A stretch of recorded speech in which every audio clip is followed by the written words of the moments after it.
This is HOA clapback. I did not raise my voice. I raised my evidence packet. I am standing in my side yard in Grand Rapids, Michigan, holding a fence-style sample board, and Stephanie Gray is screaming at me so loud that a passing jogger actually stops on the sidewalk to stare. She is the Architectural Committee Chair for Boundary Oaks Fence Compliance Association, and she is jabbing her finger at the sample board like it personally insulted her family. "You are not allowed to install that fence," she yells. "That color is not approved, and that material is not on the list." I look down at the board. It is cedar. It is stained a normal brown. I checked the guidelines 3 times before I ordered anything. I moved to Grand Rapids 6 months ago for work. I am a regional field technician, which means I am always on a deadline, always driving between job sites, always juggling schedules. I bought this house because it was close to the interstate and had a big yard where I could park my work van and store equipment without anyone complaining. The neighborhood is called Boundary Oaks, and the HOA here is not about guidance. It is about leverage. Every rule is a trap. Every variance request is a negotiation, and every enforcement letter comes with a fine attached. The HOA is named Boundary Oaks Fence Compliance Association, which should have been my first red flag, because they put fence compliance right in the name. Stephanie showed up 10 minutes ago while my contractor was unloading posts, and she has been yelling ever since. I need a privacy fence because my work van is covered in logos and equipment racks, and the HOA sent me a letter 2 weeks ago saying visible commercial vehicles violate the aesthetic standards. I asked how I was supposed to park my van if I could not see it from the street, and they said I needed a privacy fence.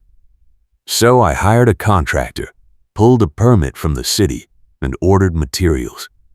Now Stephanie is here telling me the fence I am installing to comply with their demand is also a violation. I take a breath and try to keep my voice calm. I check the guidelines, I say. Cedar is listed as an approved material. She shakes her head so hard her bucket hat shifts. "Not that shade," she snaps. "Not that finish. You need to submit a variance request and wait for board approval before you install anything."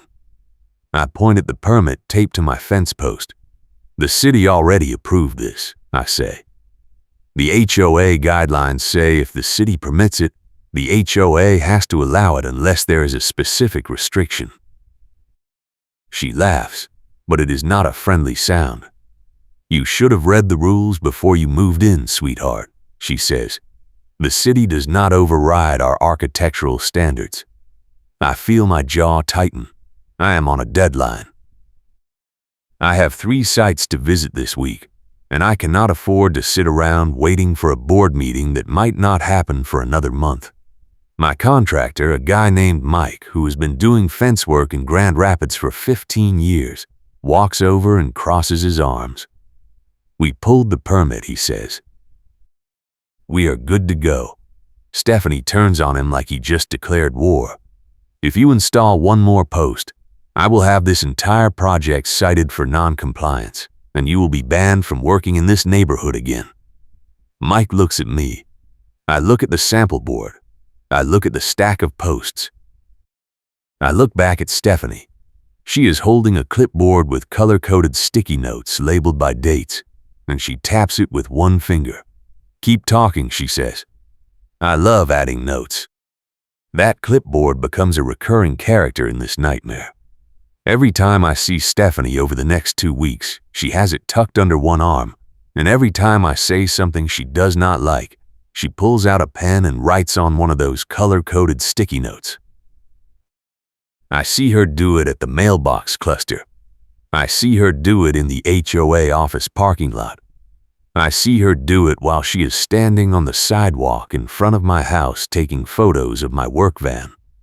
The sticky notes are organized by date, and I have no idea what she is writing, but I know it is not good. Mike packs up his tools that first day and tells me he will wait until I get the board approval. because he cannot risk getting blacklisted. I do not blame him. Stephanie has a reputation. I find out later that she has been on the architectural committee for 6 years, and in that time, she has rejected more variance requests than any other chair in the history of Boundary Oaks. People in the neighborhood call her Stephanie with no notice, because she shows up without warning and starts issuing violations on the spot. I also find out that Boundary Oaks uses rules as leverage, not guidance. If you want to do anything to your property, paint, landscape, install a mailbox, you have to go through Stephanie first, and Stephanie has a list of preferred vendors. If you do not use one of her preferred vendors, your variance request gets delayed. If you complain, your variance request gets denied. If you go ahead and do the work anyway, you get fined. I submit a variance request the next day. I fill out the form online, attach photos of the sample board, include the city permit number, and reference the exact guidelines section that lists Cedar as approved. I get an automated reply saying the request will be reviewed at the next board meeting, which is 3 weeks away. 3 weeks.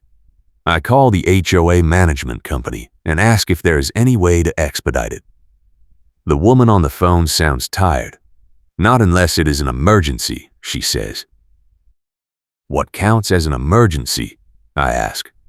Structural failure, fire damage, immediate safety hazard. Offense does not count. I hang up and stare at my work van parked in the driveway. I am still getting letters from the HOA about the visible commercial vehicle. The letter says if I do not resolve the violation within 30 days, I will be fined $250, and the fine will double every 30 days until I comply. I am stuck.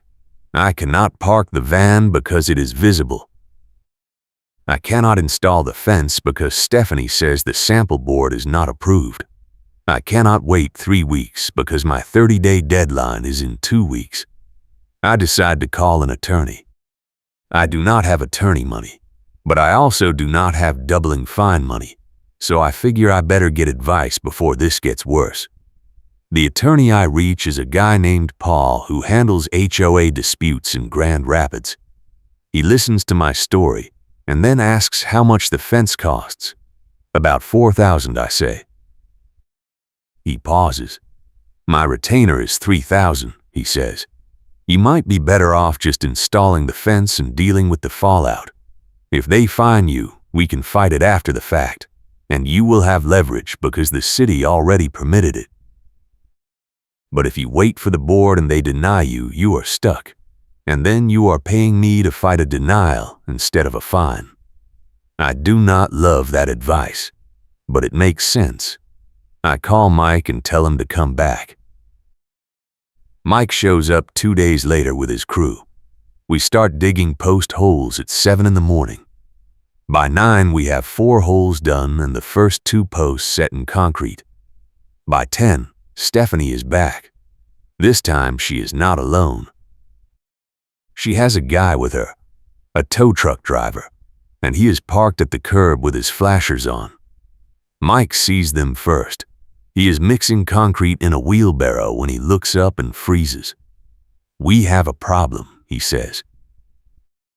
I turn around and see Stephanie marching across my yard with the tow truck driver trailing behind her. She is pointing at Mike's truck. "That vehicle is parked on HOA common property," she announces. "It needs to be moved immediately or it will be towed." I look at where Mike's truck is parked. It is on the grass strip between the sidewalk and the curb, which is technically HOA property in Boundary Oaks, because the HOA maintains the landscaping. But people park there all the time. Every contractor who works in this neighborhood parks there. Every moving truck, every delivery van, every lawn service. Stephanie does not care. She has the tow truck driver hooked up and ready to go before I can even process what is happening. Mike runs over and yells at the driver. "I have a permit from the city," he says, waving the paper. The driver shrugs. Lady says it is HOA property, he says. I just do what I am told. I call the non-emergency police line.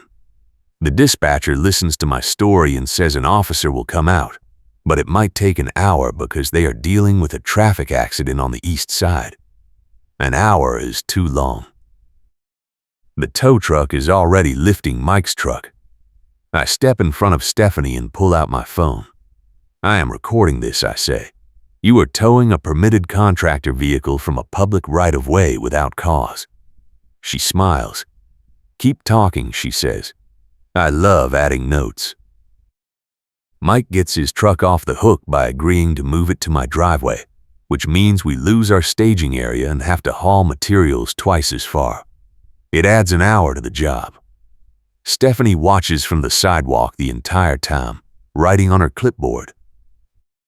When Mike finally gets back to work, she walks over to me and hands me a folded piece of paper. This is a stop work order, she says. The board has not approved your variance request, so any work you do is in violation of the architectural standards.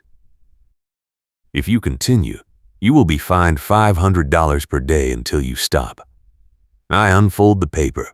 It is printed on Boundary Oak's letterhead and signed by Stephanie. It does not cite any specific rule. It just says stop work immediately pending board review. I call Paul, the attorney.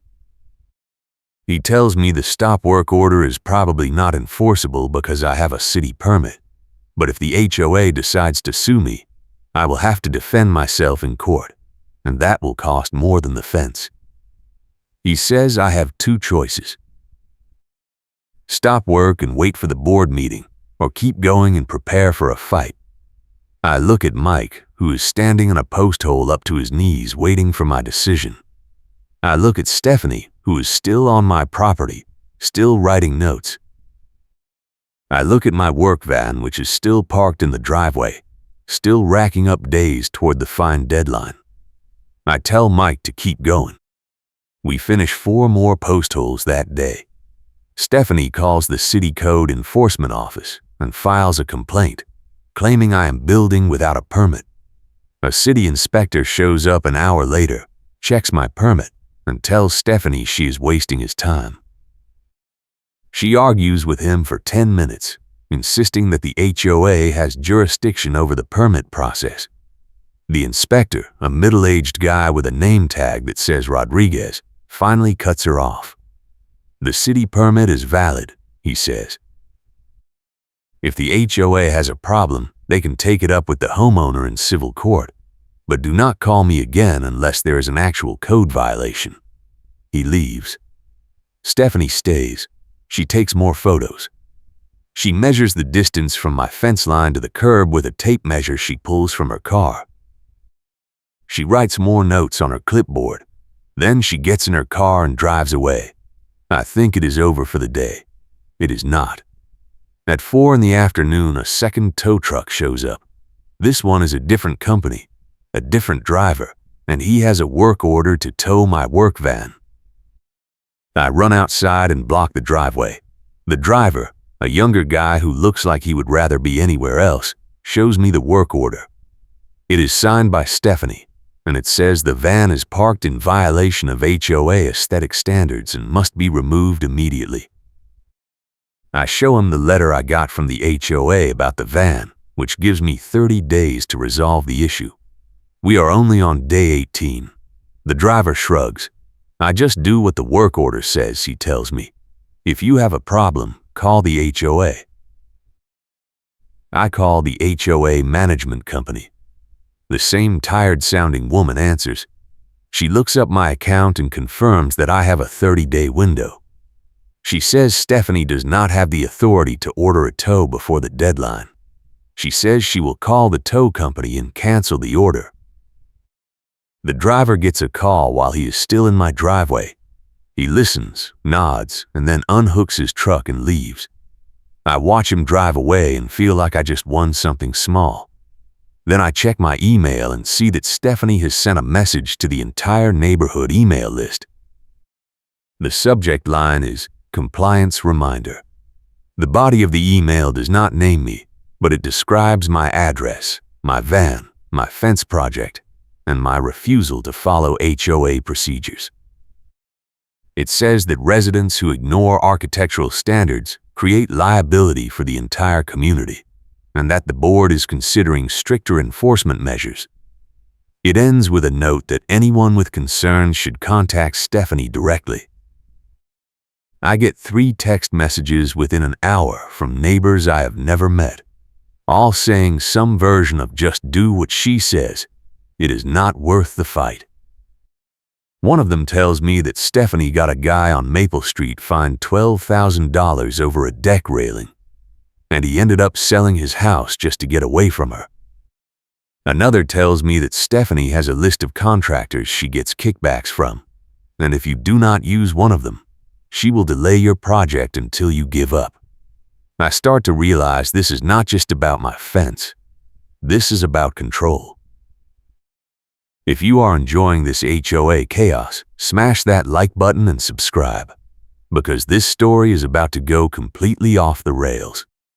Mike finishes the post holes over the next 2 days. We set all the posts, let the concrete cure, and start installing the rails. Stephanie shows up every single day. She takes photos. She measures things. She talks to the workers and asks them questions about their licenses and insurance. One of the workers, a younger guy named Tony, tells me that Stephanie offered him $200 to stop working and tell her everything about the project. He turned her down, but the fact that she tried tells me how far she is willing to go. On the 4th day, we start installing the fence panels. That is when things escalate again. I get a certified letter from the HOA. It is a formal notice of non-compliance. It says I installed a fence without board approval, and I am being fined $500 per day starting from the day I began work. It also says I have 10 days to remove the fence, or the HOA will remove it for me and bill me for the cost. The letter is signed by Stephanie and countersigned by the HOA president, a guy named Dale who I have never met. I call Paul, the attorney, again. He reads the letter over the phone and tells me it is aggressive but probably unenforceable. The city permit gives me the right to build, he says. The HOA can fine me, but they cannot force me to remove a permitted structure without going to court, and that takes months. He says the real danger is that they will put a lien on my house for the fines, and if the lien gets big enough, they can force a sale. He tells me I need to fight this at the board meeting and bring evidence that I followed the rules. He also tells me to document everything, because if this goes to court, I will need a paper trail. I start taking photos of every interaction. I print copies of the city permit, the HOA guidelines, the variance request, and the timeline of every letter and email. I also reach out to a journalist I know from a local news outlet who covers HOA disputes. Her name is Amanda, and she has written a bunch of stories about Boundary Oaks and other neighborhoods in Grand Rapids where HOA boards abuse their power. I send her an email with a summary of what is happening. She replies within an hour. This sounds like a pattern, she writes. I have 3 other complaints about Stephanie Gray in my files. If you are willing to go on record, I would love to cover this. I tell her I will think about it. The board meeting is scheduled for a Tuesday night at 7. I show up at 6:45 with a folder full of documents and a printout of the email Stephanie sent to the neighborhood list. The meeting is held in a conference room at the community center, and when I walk in, there are about 20 people already seated. Stephanie is at the front table with Dale and 2 other board members I do not recognize. She sees me and smiles. I sit in the back row and wait. The meeting starts with standard business, budget updates, landscaping reports, pool maintenance. It is boring and procedural, and I can feel my frustration building because I know my fence is not going to come up until the end. At 7:30, Dale finally says we have 1 variance request to review, and he nods at Stephanie. She stands up and pulls out her clipboard. She starts by summarizing my project. She says I installed a fence without board approval, that I ignored a stop work order, that I used a contractor who was not on the approved vendor list, and that I have been uncooperative and hostile throughout the process. She does not mention the city permit. She does not mention the guidelines that list Cedar as approved. She does not mention the 30-day deadline I was trying to meet. She just paints me as a problem resident who thinks the rules do not apply to him.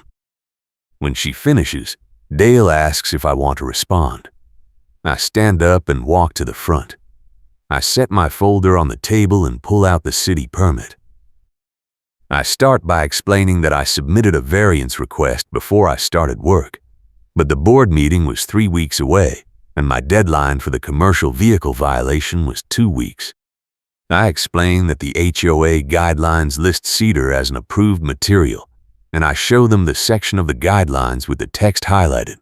I explain that I hired a licensed contractor, pulled a city permit, and followed every code requirement. I explain that Stephanie showed up on day 1 and threatened to tow the contractor's truck, filed a false complaint with the city, and sent a neighborhood-wide email that misrepresented the facts. I keep my voice calm and professional, but I can feel the anger underneath. When I finish, Dale looks at Stephanie. She does not look worried. She looks smug. The board did not receive your variance request, she says. I checked the system, and there is no record of it. I pull out my phone and show her the confirmation email from the HOA management company with the submission timestamp and reference number. She frowns. That must be an error, she says. The system has been having problems. Dale looks uncomfortable. He glances at the other board members, and they whisper to each other for a moment. Then he says the board will take the matter under advisement and issue a decision within 10 business days. I sit back down. I feel like I just got railroaded. After the meeting, a woman approaches me in the parking lot. She is in her 50s, wearing a blazer and carrying a leather portfolio. She introduces herself as Karen, no relation, and says she is a property manager for a different HOA in Grand Rapids. She says she has been watching Boundary Oaks for a while because she has heard complaints from contractors about Stephanie. She hands me a business card and says if I need a witness or a professional opinion, she is willing to help. I thank her and tuck the card in my pocket. Then I go home and start digging. I want to know how Stephanie has this much power. I want to know who is letting her get away with this. I start by looking at the HOA budget, which is posted online as part of the annual report. I notice a line item for legal fees that seems high. It is $35,000 for the year, which is more than twice what other HOAs our size typically spend. I click through to the detailed expense report and see that most of the legal fees are billed by a firm called Davidson & Associates. I Google the firm and find out that one of the partners, a guy named Richard Davidson, is married to Stephanie's sister. I screenshot everything. The next day, I get a call from Amanda, the journalist. She says she has been reviewing public records for Boundary Oaks and found something interesting. The HOA has been paying Davidson & Associates for legal work that was never authorized by the full board. The contracts were signed by Stephanie alone, using her authority as architectural committee chair, but the bylaws say any contract over $5,000 requires a board vote. Amanda says she has invoices showing that Davidson billed the HOA for work that had nothing to do with HOA business, including personal legal matters for Stephanie. She asks if I am willing to go on the record about my fence dispute and if I can provide copies of the stop work order and the fine letter. I say yes. I send her everything. She says the story will run in 2 days. I feel like I finally have leverage. Then Stephanie calls a special board meeting and tries to force a vote on my fence before the story comes out.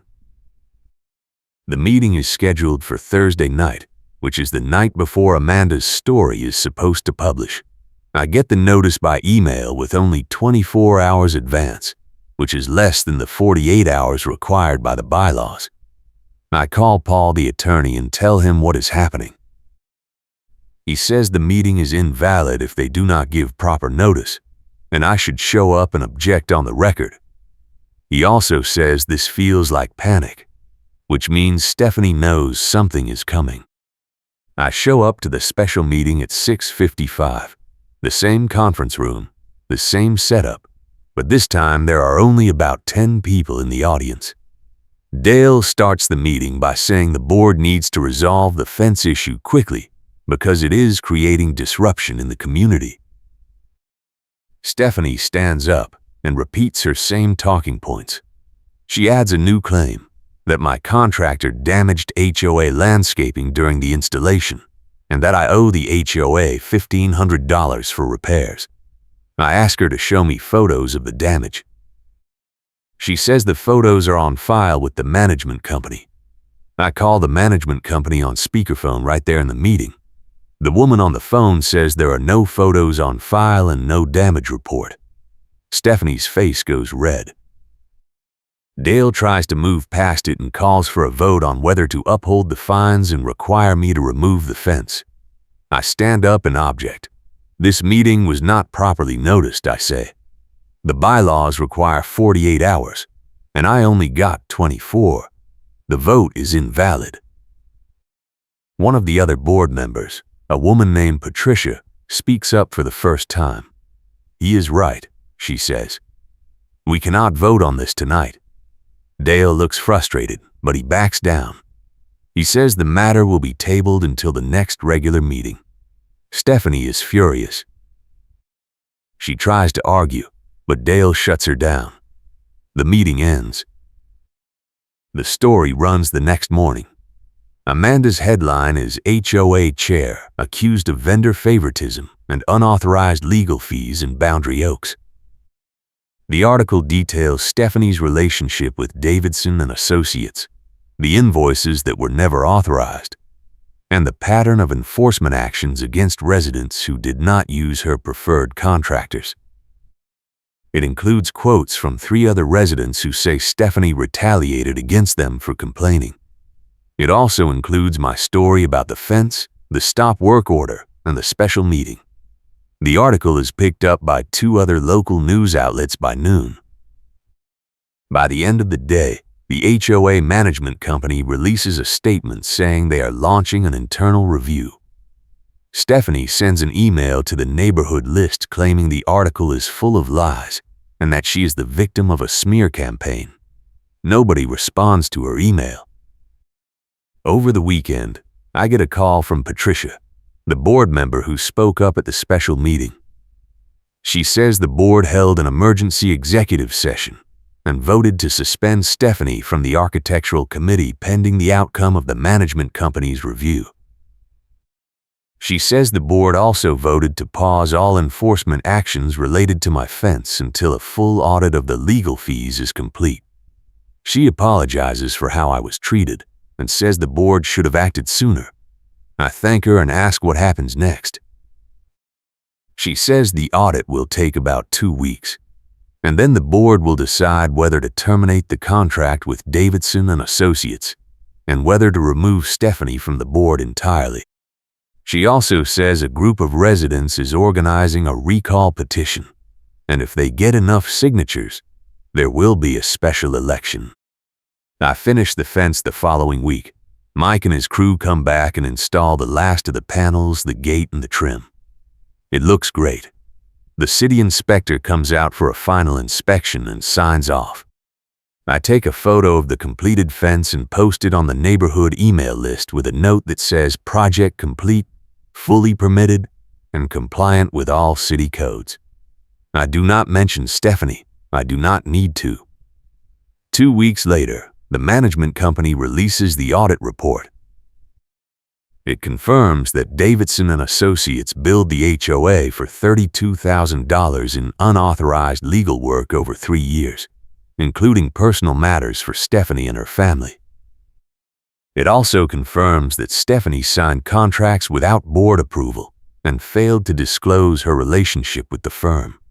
The board votes unanimously to terminate the contract with Davidson and Associates and to refer the matter to the Michigan Attorney General for investigation.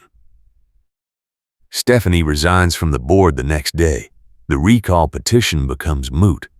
A special election is held to fill her seat, and Patricia runs unopposed. She wins. At the first meeting after the election, the board votes to change the hearing rules so that residents cannot be railroaded. The new rules require 72 hours notice for any enforcement hearing, require that all evidence be shared with the resident in advance, and require that the resident be given an opportunity to present their case before any vote is taken. The board also votes to refund all fines that were issued without proper notice, which means I get back the $2,000 they tried to charge me for the days I worked during the stop work order. But I am not done. I kept my phone in my pocket because I was saving one clip for the finale. During one of Stephanie's visits to my property, she made a comment on camera about how she wished she could just bulldoze the whole project and start over, and she said it would be worth the cost to teach me a lesson. I never showed that clip to anyone because I was waiting for the right moment. That moment comes when the Attorney General's office opens an investigation and requests all communications related to the Davidson contract. I submit the video clip as evidence, along with a timeline showing that Stephanie made the comment 2 days before she sent the email to the neighborhood list. The video shows intent, and it shows that her enforcement actions were personal, not procedural. The Attorney General uses it as part of a broader case against Stephanie for misuse of HOA funds. She ends up settling with the state and agreeing to pay back $15,000 in unauthorized fees. She also agrees to never serve on an HOA board again. The settlement is public record, and Amanda writes a follow-up story. Stephanie moves out of Boundary Oaks 3 months later. I hear she bought a condo in a building with no HOA. The fence dispute also triggers a budget review that reveals vendor favoritism across multiple HOA contracts. The board discovers that Stephanie steered landscaping, snow removal, and pool maintenance contracts to companies owned by friends and family members, and in every case, the HOA paid above market rates. The board terminates all of those contracts and goes through a competitive bidding process. The new contracts save the HOA $60,000 a year, which means everyone's dues go down. People start thanking me in the grocery store. One of my neighbors, a guy named Carlos who lives 2 streets over, tells me that Stephanie tried to fine him $5,000 over a mailbox post, and he gave up and replaced it with one of her preferred vendors even though it cost twice as much. He says he wishes he had fought back like I did. I tell him it was not easy, and it was not cheap, but it was worth it. The bigger lesson is that HOAs only have as much power as residents let them have. If nobody pushes back, people like Stephanie will keep abusing the system. I also find out later that Stephanie was keeping a secret file on me, and it included photos of my work van, my fence project, my contractor's truck, and even my garbage cans on the curb. She had notes about what time I left for work, what time I came home, and how many vehicles I parked in my driveway. The file was discovered during the audit, and the board turned it over to the management company with a note that said this is not normal HOA enforcement. This is harassment. The management company sent me a formal apology and offered to cover my legal fees, which I accepted. Paul, the attorney, ended up charging me $2,500, and the HOA reimbursed every cent. The journalist contact who explains what proof matters and what does not, Amanda, ends up winning an award for her investigative reporting on HOA abuses in Grand Rapids. She writes a series of follow-up articles about other neighborhoods where board members were caught steering contracts, inflating budgets, and retaliating against residents. The series leads to statewide legislation that requires HOAs to disclose all vendor relationships, and to allow residents to challenge fines through an independent arbitration process. Amanda interviews me for one of the follow-up pieces, and I talk about how the fence dispute turned into a fight over accountability and transparency. The article runs with a photo of me standing in front of my completed fence, and the headline is How One Resident Took on an HOA Chair and Won. The fallout for Stephanie does not stop with the settlement. The Attorney General's office expands the investigation and finds that she filed false tax returns related to payments she received from Davidson and Associates. She is charged with tax fraud and ends up pleading guilty. She gets probation and community service, but the conviction means she loses her real estate license, which was her primary source of income. The last I hear, she is working in retail and trying to rebuild her life. I do not feel sorry for her. She spent years making people miserable, and she finally faced consequences. The gate technician with a tool bag walking up mid-argument becomes an unexpected witness in one of the later hearings. His name is Sam, and he was hired by the HOA to fix a broken gate latch in the common area near my property line. He showed up on the same day that Stephanie and I had our biggest confrontation, and he overheard the entire thing. He later testified at a mediation hearing that Stephanie told him she was going to make my life hell until I gave up and moved out. He said she also told him that she had done the same thing to 3 other residents, and they all ended up selling their houses. Sam's testimony was critical because it showed a pattern of behavior, and it gave the board the evidence they needed to remove her. Sam and I became friends after that. He lives in a different HOA, but he says he will never forget what he saw in Boundary Oaks, and he tells other contractors to avoid working in neighborhoods where the board has too much power. The showdown at the USPS mailbox cluster curb happens about a month after the audit report comes out. I am checking my mail one evening when Stephanie pulls up in her car and parks behind me. She gets out and blocks my path with her clipboard, the same clipboard with the color-coded sticky notes. She starts yelling at me, accusing me of ruining her reputation and costing her job. A sheriff's deputy happens to be driving by, and he pulls over when he sees her blocking the sidewalk and gesturing aggressively. He gets out and tells her to step back. She ignores him and keeps yelling. He tells her again, and this time he uses his official voice. She finally backs up, but she does not stop talking. She says I am a liar, that I manipulated the media, that I destroyed her life over a stupid fence. The deputy asks if I want to file a harassment complaint. I think about it for a second, and then I say yes. He takes my statement right there on the curb, and he gives Stephanie a warning that if she contacts me again, she will be arrested for harassment. She drives away without another word. That is the last time I see her.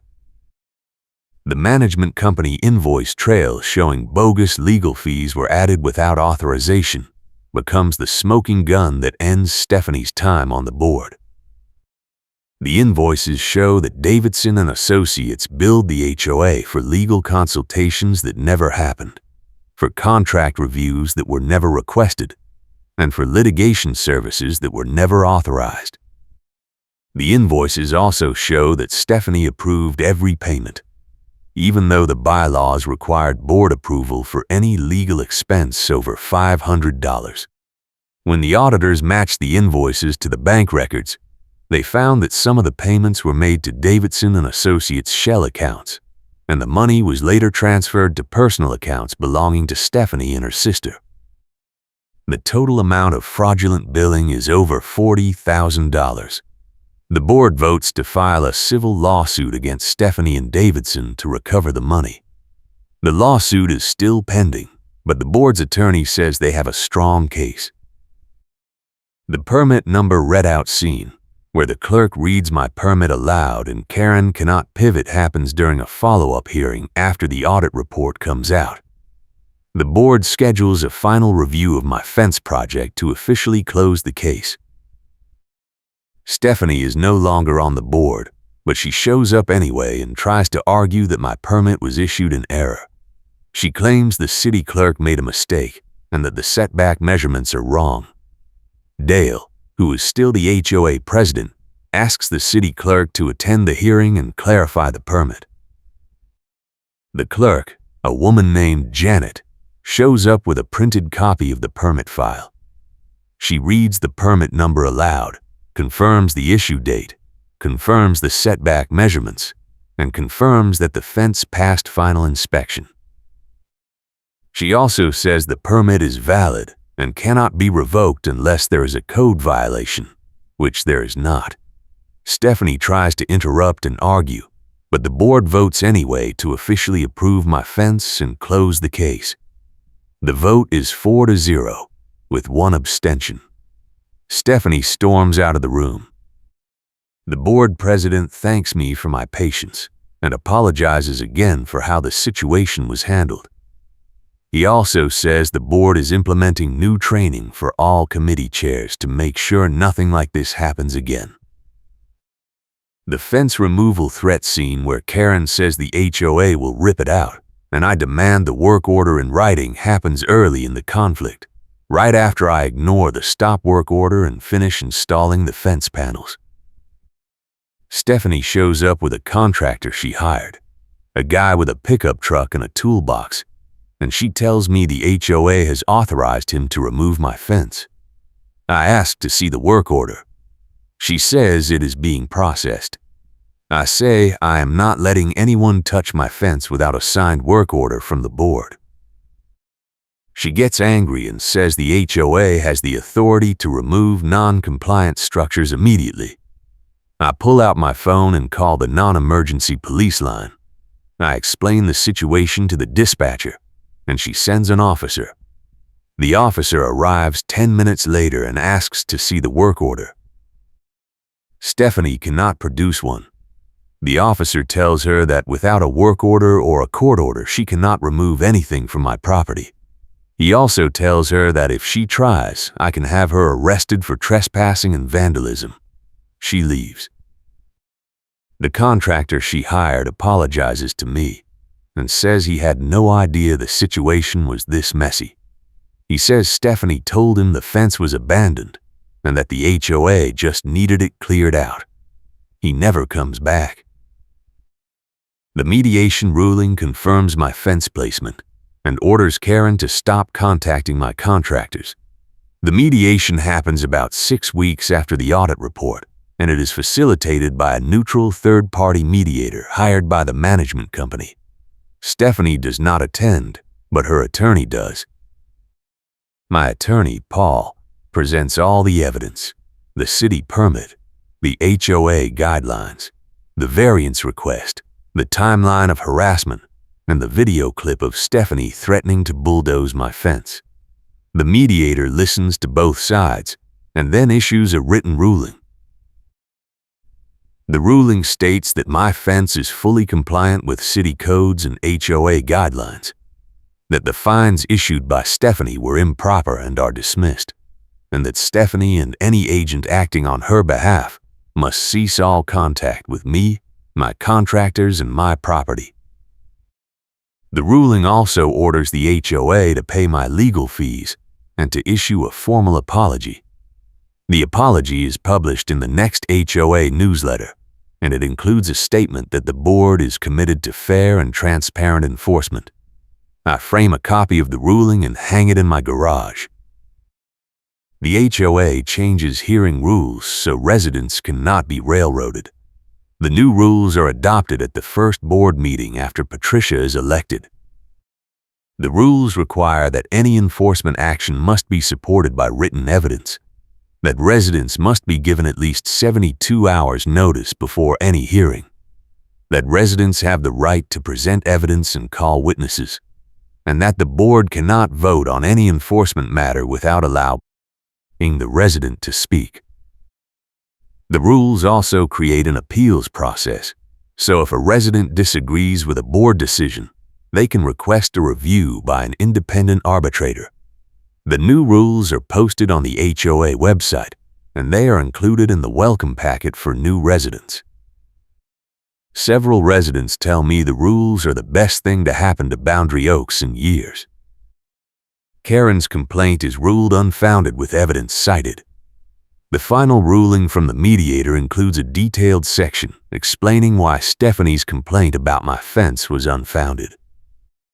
The ruling cites the city permit, the HOA guidelines section that lists Cedar as approved, the variance request I submitted, and the fact that the fence passed final city inspection. The ruling also cites Stephanie's failure to disclose her financial relationship with Davidson and Associates, her unauthorized use of HOA funds, and her pattern of retaliatory enforcement. The ruling states that Stephanie's actions were not motivated by legitimate HOA concerns, but by personal animus and a desire to control residents. The ruling is filed with the county clerk and becomes part of the public record. Amanda writes a follow-up article about it, and the headline is, "Mediator rules HOA chair's fence complaint was unfounded and retaliatory."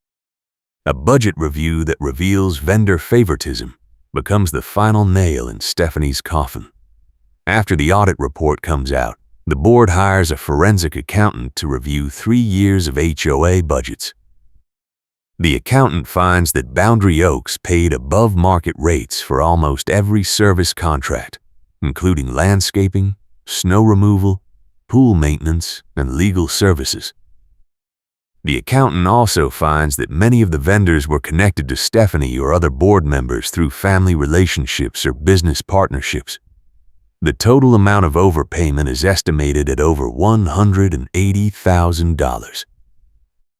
The board votes to terminate all of the inflated contracts and to pursue legal action against the vendors and the board members who approved them. The forensic accountant's report is presented at a special meeting, and residents are allowed to ask questions.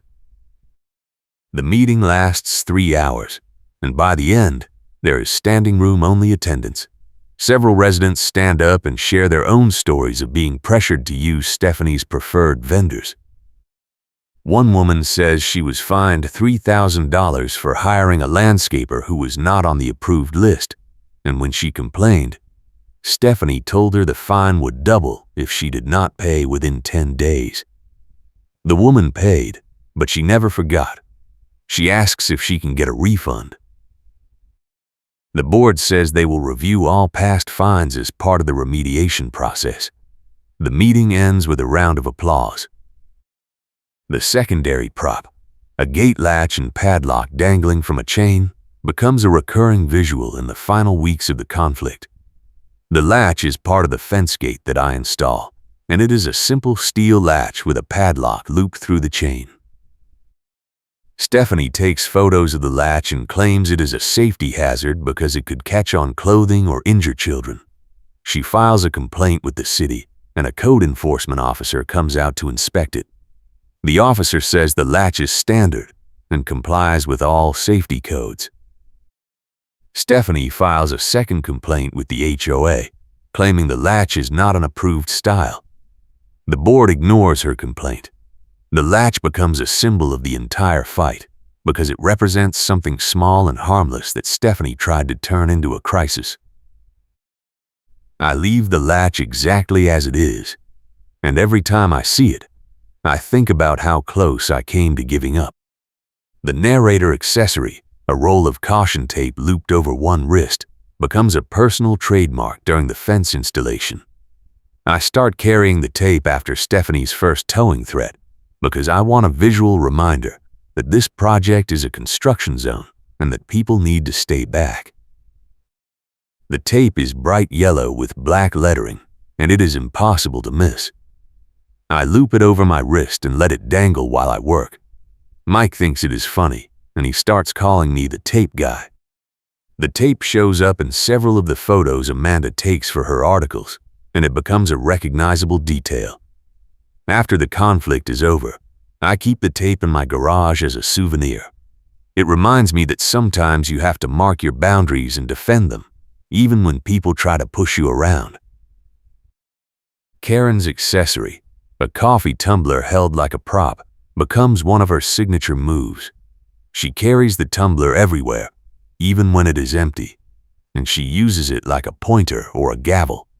She taps it on tables, waves it in the air, and holds it in front of her like a shield. During one of our confrontations, she sets the tumbler down on my fence post and leaves it there while she takes photos. I move it to the ground and tell her not to put things on my fence. She picks it up and says, "Keep talking. I love adding notes." The tumbler is bright pink with a floral design, and it becomes another recognizable detail in Amanda's photos. After Stephanie resigns, someone jokes on the neighborhood email list that the tumbler should be retired to a museum as a symbol of HOA overreach. The joke gets 23 replies, all agreeing. The weather flavor, sudden gusts that snap loose caution tape and spark yelling, adds an extra layer of chaos to several key scenes. Grand Rapids in the spring is windy, and the caution tape I strung around the worksite keeps coming loose. During one confrontation with Stephanie, a gust of wind snaps the tape free and it whips across the yard, wrapping around her clipboard. She yells at me like I did it on purpose. I do not even respond. I just walk over, unwrap the tape, and retie it to the fence post. The wind also blows over one of the sample boards during a site visit, and it hits Stephanie's car. She accuses me of throwing it at her. I show her the video from my doorbell camera, which clearly shows the wind knocking it over. She does not apologize. The conflict object, a pry bar lying across the boundary line between us with faces still unobstructed, becomes the focal point of the thumbnail moment. During one of the worst confrontations, Stephanie and I are standing on opposite sides of the property line, and there is a pry bar lying on the ground between us. Mike left it there after using it to remove an old post, and neither of us moves it. We both stand there, yelling at each other, with the pry bar as a physical barrier. Stephanie points at it and says it is a safety hazard. I point at it and say it is a tool on my property. We argue for 10 minutes before she finally walks away. The pry bar stays there for 2 more days before I pick it up and put it in the garage. That moment, frozen in time, becomes the image for the thumbnail, because it captures the absurdity and the intensity of the whole conflict. The neighborhood type, a community where rules are used as leverage, not guidance, becomes the underlying theme of the entire story. Boundary Oaks is not a neighborhood where people help each other. It is a neighborhood where people weaponize the HOA to settle scores, to control their neighbors, and to protect their property values at all costs. The rules are not designed to create harmony. They are designed to create compliance. And people like Stephanie thrive in that environment because they know how to use the rules as a weapon. But the story also shows that rules can be changed, that power can be challenged, and that communities can choose a different path. After Stephanie is gone, Boundary Oaks starts to feel like a real neighborhood again. People talk to each other. They help each other. They stop looking over their shoulders, waiting for the next violation notice. The lens flavor, eye-level documentary framing with tension, shapes how I remember every moment of this fight. It never felt like a movie or a story. It felt like real life, messy and frustrating and exhausting. Every confrontation happened at eye level, face to face, with no dramatic angles or cinematic lighting. Just 2 people standing in a yard, arguing over a fence, while the world kept moving around them. That is what made it so hard, and that is what made it so important. Because this was not fiction. This was my life, my property, my rights.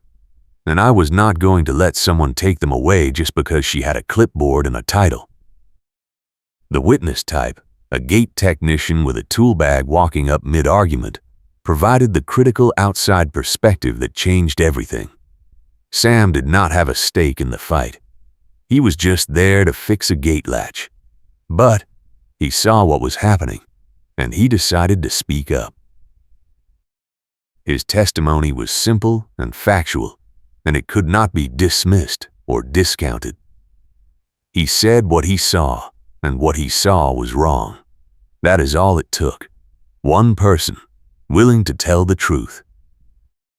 The final outcome, a mediation ruling that confirms my fence placement and orders Karen to stop contacting my contractors, brings closure to the immediate conflict. But the real outcome is bigger than that. The HOA changes its hearing rules. The board cleans house. Residents start pushing back against unfair enforcement. Vendors lose their sweetheart contracts. Stephanie loses her position, her reputation, and her ability to hurt anyone else. And I get to keep my fence. I also get something else.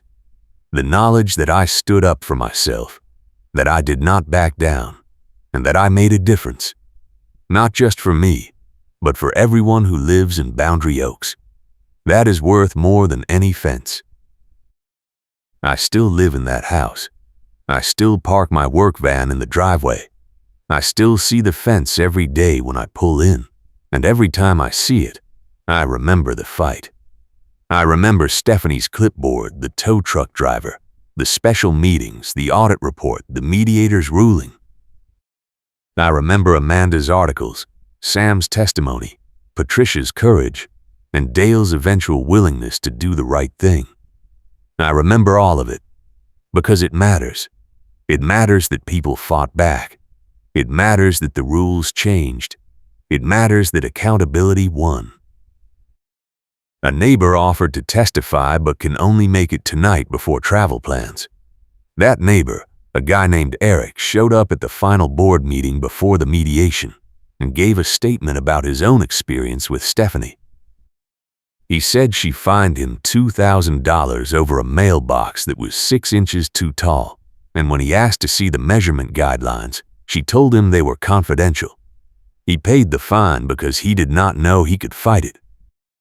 His testimony helped the board understand that my case was not an isolated incident, and it gave them the courage to act. Eric left for a business trip the next morning, and I did not get a chance to thank him in person. But I sent him an email later, and he replied with 2 words: worth it. An email blast framing me as the one resident who refuses community standards was the first major escalation. Stephanie sent the email to the entire neighborhood list, and it painted me as a selfish troublemaker who was putting the community at risk. The email did not name me, but it described my address and my project in enough detail that everyone knew who she was talking about. The email also implied that my fence was dangerous, that my contractor was unlicensed, and that I was ignoring safety codes. All of that was false, but the damage was done. I got angry text messages from people I had never met. I got glares at the grocery store.